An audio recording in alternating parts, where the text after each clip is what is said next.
1889년 1월 3일 아침, 이탈리아 북부 도시 토리노에 머물던 한 남자가 산책을 하러 하숙집을 나섰습니다. 그 남자는 한 마부가 말에 채찍질을 하는 장면을 보고는 비명을 지르며 달려갔습니다. 그는 말의 목을 부둥켜 안은 채 채찍질을 그만두라고 흐느끼다가 정신을 잃고 그대로 쓰러졌습니다. 소식을 듣고 나온 하숙집 주인이 이 남자를 집으로 옮겼습니다. 이 남자의 행동은 마치 도스토예프스키의 소설 죄와 벌에서 주인공 라스콜리니코프가 꾼 악몽과 흡사했습니다. 주인공은 꿈속에서 술 취한 농부들이 말에게 채찍질을 해대는 모습을 보았고 죽은 말의 목을 끌어안고 입을 맞춥니다. 그는 도스토예프스키의 소설을 읽었던 걸까요? 이 남자는 당시 철학계에서 큰 주목을 받고 있던 프리드리히 니체입니다. 이날 아침의 사건은 니체의 마지막 이성적 순간이 되었습니다. 니체는 저녁에 의식을 되찾았지만 이전의 상태로 돌아갈 수 없었습니다. 동공이 풀리고 의식이 혼미했으며 하숙집에서 광란의 몸짓으로 노래를 부르는 등 정신 이상 증세를 보였습니다. 니체는 신을 위해 피아노를 연주해야 한다고 중얼거리기도 했습니다. 소식을 들은 친구 오버베크가 달려왔습니다. 오버베크는 니체의 상태를 보고 즉시 정신과 의사의 진단을 받았고 의사는 니체를 급히 정신병원에 입원시켜야 한다고 말했습니다. 결국 니체는 정신병원에 강제 입원되었습니다. 신은 죽었다를 선언했던 철학자는 이제 자기 자신이 신이라고 주장하는 편지를 유럽 각국의 왕족과 정치인들에게 보내기 시작했습니다. 때로는 자신을 디오니소스라 부르고 때로는 십자가에 못 박힌 자라고 칭했습니다. 이렇게 니체의 정신은 완전히 무너져 내렸고 11년을 침묵과 혼돈 속에서 보내다가 1900년에 생을 마감했습니다. 오랫동안 니체의 광기는 매독의 3기 증상인 진행마비로 설명되어 왔습니다. 이것은 매독균이 뇌와 신경계에 영향을 미치면서 발생합니다. 19세기 말 유럽 지식인 60%가 매독에 감염되었다고 합니다. 하지만 유럽 지식인 사회에서 매독은 단순히 질병 이상의 의미를 지니고 있었습니다. 매독은 도덕적 타락의 상징으로 여겨져 사회적 낙인이 심했지만 그러나 동시에 지식인 사회 일각에서는 예술적 재능과 창의력의 원천으로 인식되기도 했습니다. 매독에 걸리지 않으면 천재일 수 없다는 속설이 퍼질 정도로 예술가들 사이에서 매독은 일종의 천재병으로 여겨졌습니다. 실제로 슈베르트, 마네, 고갱, 모파상 등이 매독에 감염되었다고 전해집니다. 이러한 사실은 매독과 창의성 사이의 연관성에 대한 믿음을 더욱 강화시켰습니다. 니체 역시 매독으로 인한 정신질환을 앓았던 것으로 추정되면서 이것은 그의 철학이 광기의 철학으로 불리는데 영향을 미친 중요한 이유 중 하나가 되었습니다. 그런데 최근 연구자들은 19세기 니체의 의료 기록을 면밀히 분석하면서 니체의 증상이 매독의 일반적인 증상과 다르다고 합니다. 연구자들은 니체가 뇌종양이나 유전적 질환과 같은 다른 신경질환을 앓았을 가능성을 제기했습니다. 니체의 아버지 또한 니체와 비슷한 증상을 보였다는 기록에 근거하여 유전적인 요인 또한 고려되고 있습니다. 니체의 건강 상태와 유전적 요인에 대한 새로운 연구 결과는 그동안 광기의 철학으로 불렸던 니체의 철학을 다른 평가로 이어지게 하는 계기가 될 수 있습니다. 최근의 학자들은 니체의 철학을 그의 정신질환과 분리하여 독립적인 사상으로 평가해야 한다고 주장합니다. 그들은 니체의 사상을 병리학으로 축소하지 말라고 주장합니다. 니체의 건강 문제는 젊은 시절부터 있었습니다.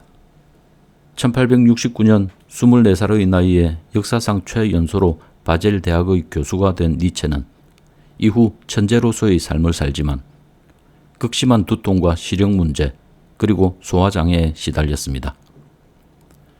그의 일기에는 매일 아침 구토와 함께 시작되는 두통이 기록되어 있습니다. 나의 눈은 하루에 20분 이상 책을 읽는 것을 허락하지 않는다. 그 이상 읽으면 고통스러운 두통이 찾아온다. 학생들이 목격한 니체가 수업을 하는 모습도 이를 뒷받침합니다.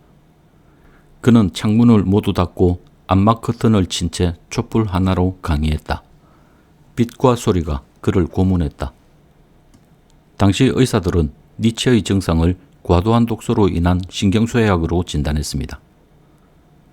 1879년 니체는 결국 건강 문제로 교수직을 사임하고 이탈리아와 스위스 그리고 프랑스 남부를 오가는 유랑 생활을 시작했습니다.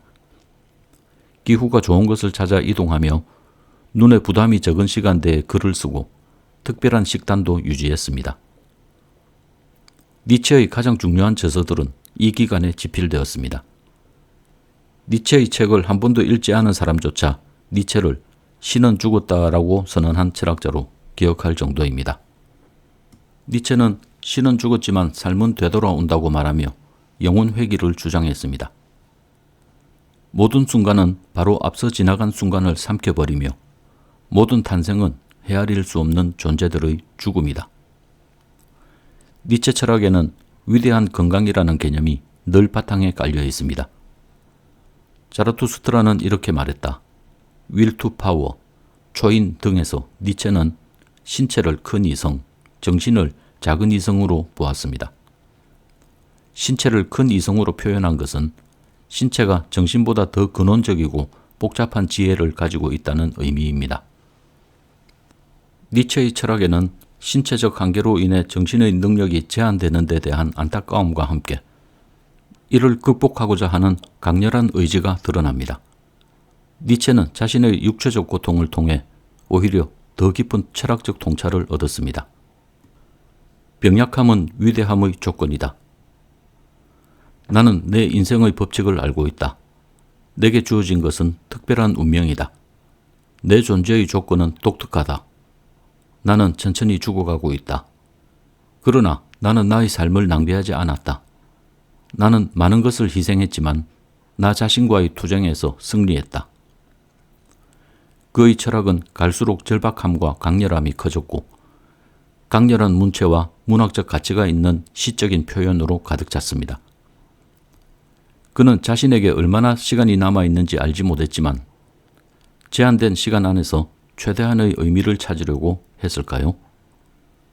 이렇게 니체의 철학은 광기가 아니라 고통과 질병을 극복하는 과정에서 형성되었음을 보여주고 있습니다. 세월이 가면서 그의 건강은 조금씩 악화되었지만 그의 철학은 더욱 빛을 발했습니다. 토리노 거리에서 그가 완전히 무너지기 전까지는 1898년 그의 옛 애인이자 친구인 루 살로메가 니체를 방문했을 때 니체의 신체, 즉 커다란 이성은 점점 힘을 잃고 있었습니다. 그는 창문 옆 의자에 앉아 있었고 나를 바라보았지만 알아보지 못했다. 그의 눈에는 아무런 인식도 없었다. 그저 공허한 시선만이 있었다. 한때 세상에서 가장 날카로운 정신을 가졌던 이 사람에게서 이제는 아무것도 남아있지 않았다. 1900년 8월 25일 니체는 폐렴으로 생을 마감했습니다. 그의 마지막 말은 기록되어 있지 않습니다. 니체의 사후에 여동생 엘리자베트와 나치 정권은 니체의 철학을 왜곡했습니다. 그들은 니체의 정신질환 관련 기록을 숨겼고 니체의 사상을 선별적으로 해석하여 나치 이데올로기에 맞추려 했습니다.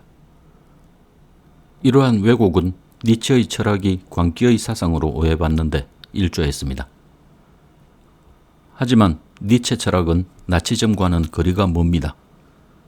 1930년 니체의 저작물에 대한 저작권 만료는 그의 사상이 재평가되는 중요한 전환점이 되었습니다. 원본 텍스트에 대한 접근이 자유로워졌고 이로 인해 학자들이 니체의 원래 사상을 재해석할 수 있는 기회가 많아진 것입니다. 현대의 많은 학자들은 니체를 철학적 천재로 평가합니다. 니체의 철학은 기존 가치관에 도전하는 독특한 관점, 그리고 나치 정권에 이용된 점 때문에 논란이 많았습니다. 그에게 일어난 정신질환에 대한 19세기 의학의 잘못된 진단도 그의 철학이 광기의 철학으로 평가받는 큰 이유가 되었습니다. 하지만 니체는 기존의 가치 체계를 전복하고 새로운 가치를 창조하고자 노력한 철학자였고 고통과 질병을 통해 더욱 깊은 통찰을 얻은 철학자일 뿐입니다. 니체의 철학은 실존주의, 포스트 모더니즘 등 현대 철학의 여러 흐름에 큰 영향을 미쳤습니다. 그는 말했습니다. 당신을 죽이지 않는 것은 당신을 더 강하게 만든다. 당신이 10년을 오래 들여다보면 10년 역시 당신을 들여다본다. 이는 자기 탐구의 과정이 단순히 관찰에 그치지 않고 탐구자 자신을 근본적으로 변화시킨다는 의미입니다. 이것이 니체가 우리에게 그렇게도 전하고 싶었던 메시지 아닐까요?